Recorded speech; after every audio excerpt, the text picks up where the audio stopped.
founder and owner of AMP Fitness. Again, really appreciate you taking the time. Yeah, no problem. But looking at your website, you say that AMP Fitness, it really helps those entrepreneurs, those high-performing pros, build those bodies they want on that busy work and travel schedule. What inspired you to start AMP Fitness? Because I actually, like, going back to when I was younger, I was an overweight kid, and so Okay. I wasn't like obese, but I was probably on my way to becoming obese. But I lost like 20 pounds because I was severely bullied when I was like a kid up until I was like 12, maybe like 15. I lost weight in middle school and I lost like 20 pounds. I did everything wrong up until all through high school even. So I just did everything wrong, like did everything that bodybuilding.com told me, everything that I was seeing celebrities and like bodybuilders doing, men's health, all that stuff. And so I just wanted to save everybody else from the mistakes that I made. But I got a degree in exercise science from the University of New Mexico, so which is where I'm from originally. But I have a degree, so I actually like I value education. I want people to know the real fitness and like the evidence-based side of it, because most people will see a celebrity and follow whatever they say. Right. Yeah.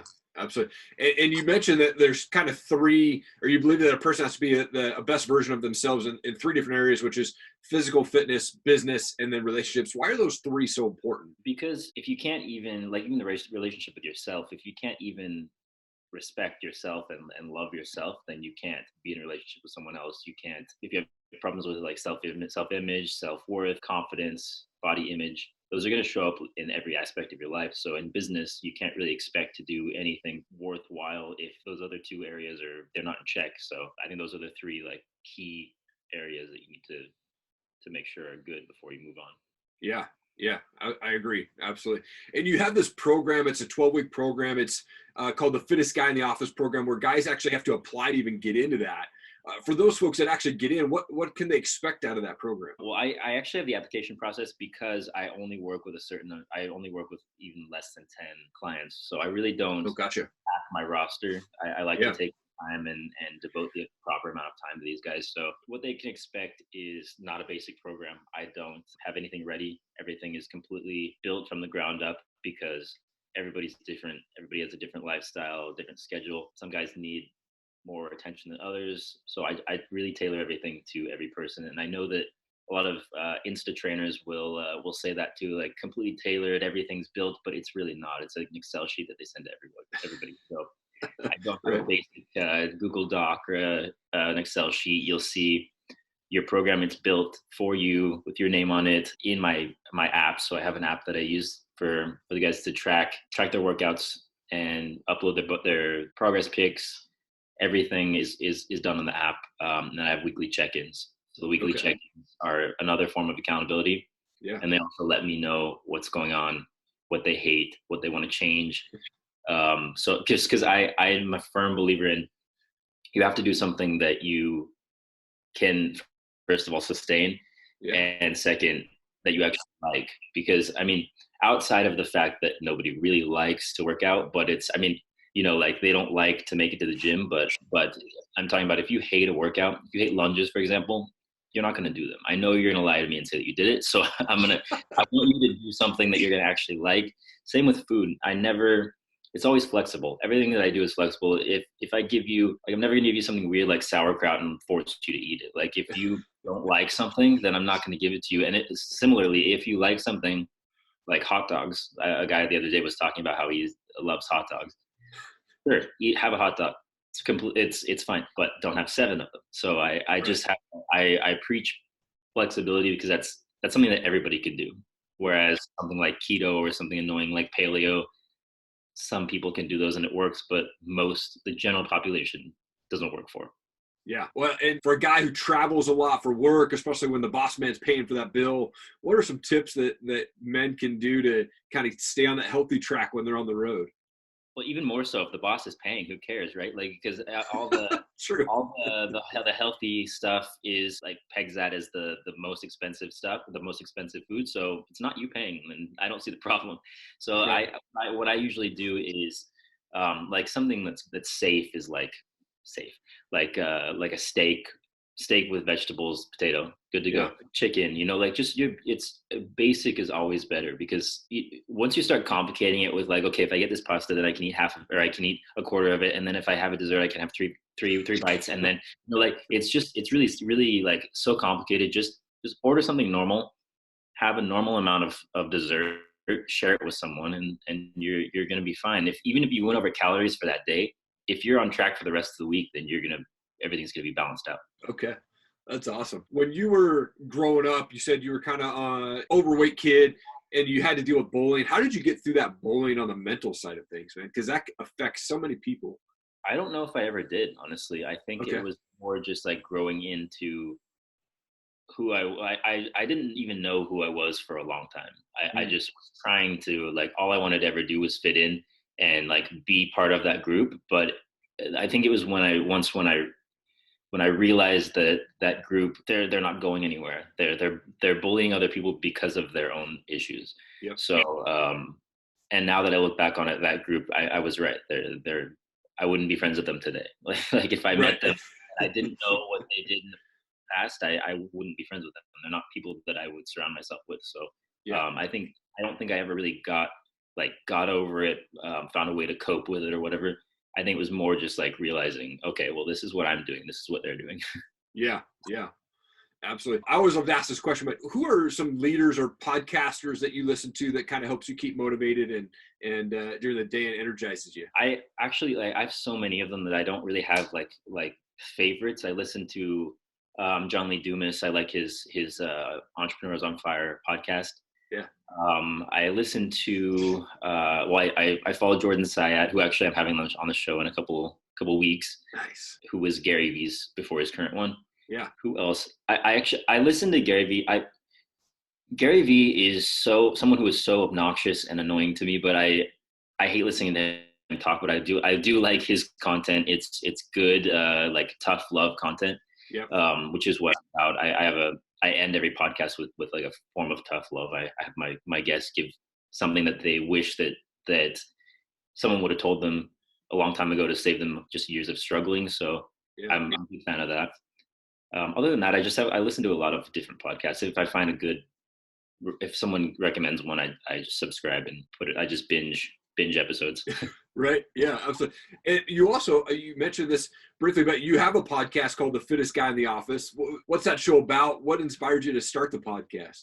Well, it's about just like helping busy guys, entrepreneurs, corporate workers kind of break those limiting beliefs and stereotypes and just like, oh, this is how my life is, because it doesn't have to be that way. There's always a way around something that you feel like is impossible, or time is a huge theme on the show, because that's everybody's excuse is I don't have time, or like my schedule's packed, every minute's accounted for. No, it's not. It's just that you don't know how to manage your time.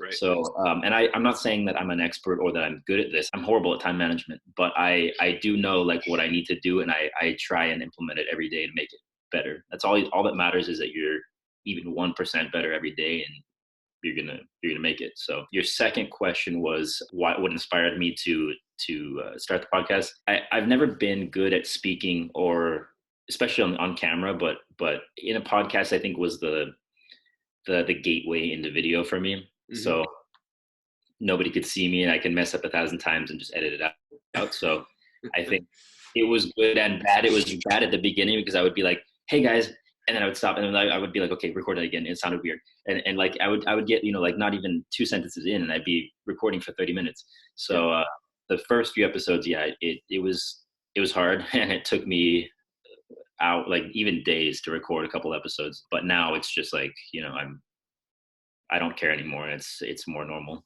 Yeah.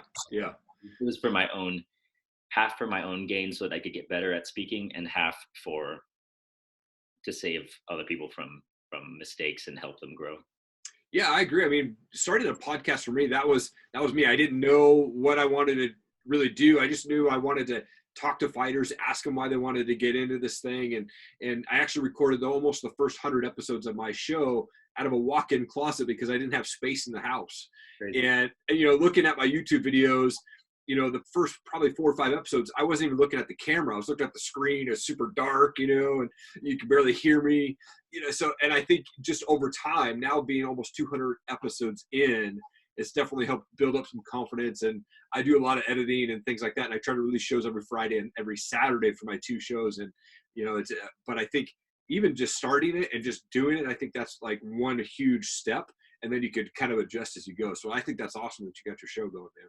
Oh, thanks. Yeah. I mean, there's even, I only have 5 episodes up, but I have like 20 that I need to edit. And I have 30 guests booked between now and the end of March. So I wanted to get it, like, this is what I do with everything is I go all in, and I always overwhelm myself, put too much on my plate.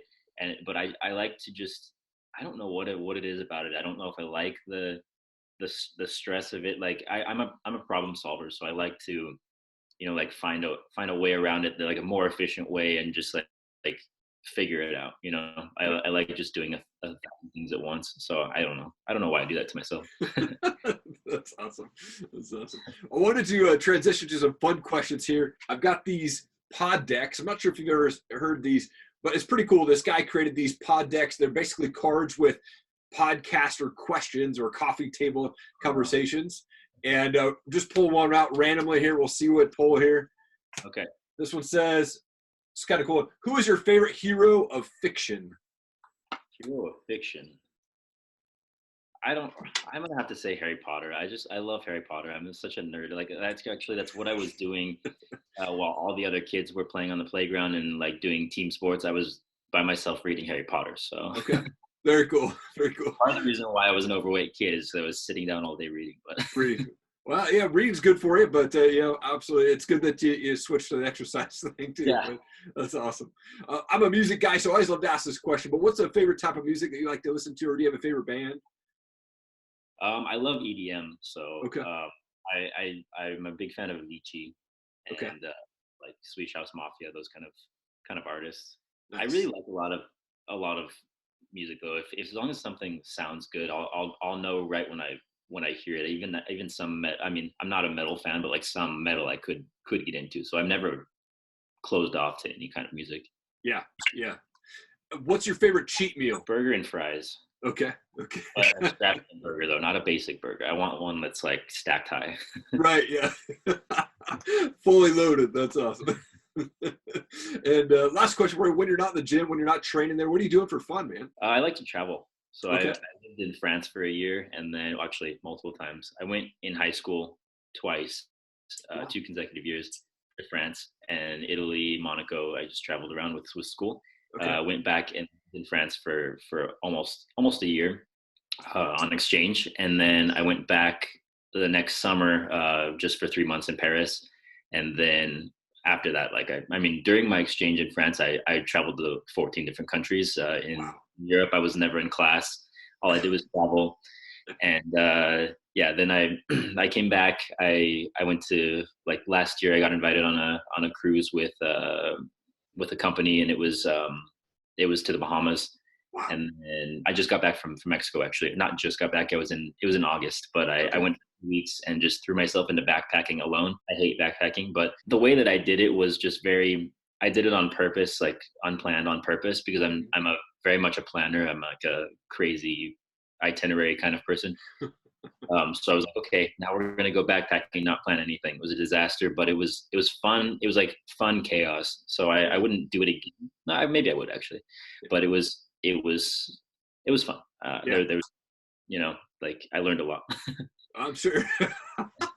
That's awesome. It's been such an awesome time to be able to talk with you today, because I mean, I'm not the most physically fit guy, but I love like reading your stuff, and connecting with you on LinkedIn has been an awesome, and it's truly an honor to have you on the show. And I think what you're bringing to my show is going to be able to connect with a lot of people that listen to my show. So thank you so much for your time, man. I really appreciate that. Oh, thanks. I'm glad I could be there. Hey guys, thank you so much for hanging around. Really appreciate it. If you'd like to see more videos from Top Rated MMA and the Bearded Biz Show, please click the playlist and also hit subscribe to our channel. Become part of the Top Rated MMA and Bearded Biz community. We would really appreciate your support. Also, please leave a comment below. I will read and respond to all of them. Thank you so much. Have an awesome day.